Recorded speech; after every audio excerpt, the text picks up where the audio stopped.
ही reel पूर्णपणे बघा, म्हणजे तुम्हाला मार्केटमध्ये सायकोलॉजी कशी बिल्डअप करायची, माइंडसेट कसा बिल्डअप करायचा हे पूर्णपणे समजेल. एक उदाहरण देतो. एक प्लॅस्टिकची पिशवी आहे आणि त्याच्यासमोर एक लहान मुलगा उभा आहे आणि मी तुम्हाला म्हटलं माझ्यावर पैज लावा की ती प्लॅस्टिकची पिशवी तो मुलगा उचलू शकेल का. आता तुम्ही सर्वजण म्हणणार प्लॅस्टिकची तर पिशवी आहे, आम्ही लावतो पैज. तुम्ही प्रत्येकजण माझ्यावर पैज लावायला येणार आणि मी म्हटलं थांबा, त्या प्लॅस्टिकच्या पिशवीमध्ये 10 किलो तांदूळ आहे. आता तुम्ही काय करणार, माघार घेणार, कारण का तुम्ही त्या लहान मुलग्याची पहिले कॅपॅसिटी बघणार, माघार घेणार आणि काय करणार, पैज लावणार नाही. ह्यात फरक कशाचा आहे, दोन गोष्टींमध्ये फरक कशाचा आहे, तुमच्या पर्स्पेक्टिव्हचा आहे. पहिला पर्स्पेक्टिव्ह काय होता की प्लॅस्टिकची पिशवी आहे, उचलणे इझी आहे, तुम्ही कॉन्फिडंट होता.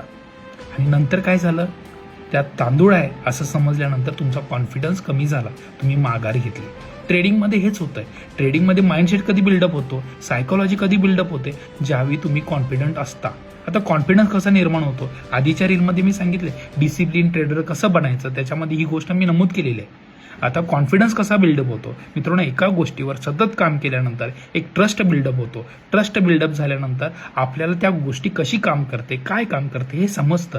त्यानंतर आपला कॉन्फिडन्स वाढतो आणि एकदा कॉन्फिडन्स वाढला तर आपण काय करतो, प्रॉपर वेनं ट्रेडिंग करतो. आणि ट्रेडिंगमध्ये कॉन्फिडन्स आला की डिसिप्लिन येतो, डिसिप्लिन आला की माइंडसेट बिल्डअप होतो, माइंडसेट बिल्डअप झाला की सायकोलॉजी योग्य पद्धतीने काम करते. आता ह्या सगळ्या गोष्टी आपल्याला माइंडसेट सायकोलॉजीपर्यंत प्रॉपर वेनं घेऊन जातात.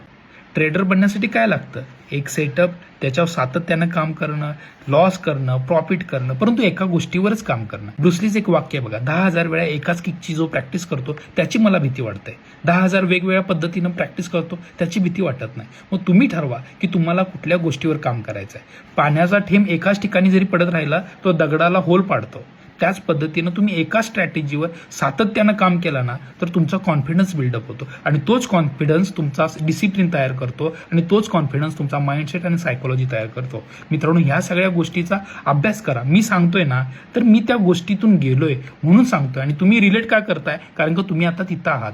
जो प्रवास मी केलेला आहे त्या प्रवासाच्या वाटेवर तुम्ही आहात म्हणून ह्या गोष्टी तुम्ही ऐकत आहात. मित्रांनो, कमेंट करा, फॉलो करा, असं मी कधीच म्हणणार नाही, कारण का त्या गोष्टी मला नको आहेत. मला काय हवं आहे, तुमच्या आयुष्यामध्ये बदल हवा आहे आणि तो बदल जर होत असेल तर मला नक्की सांगा की बदल होतोय. Thank you so much.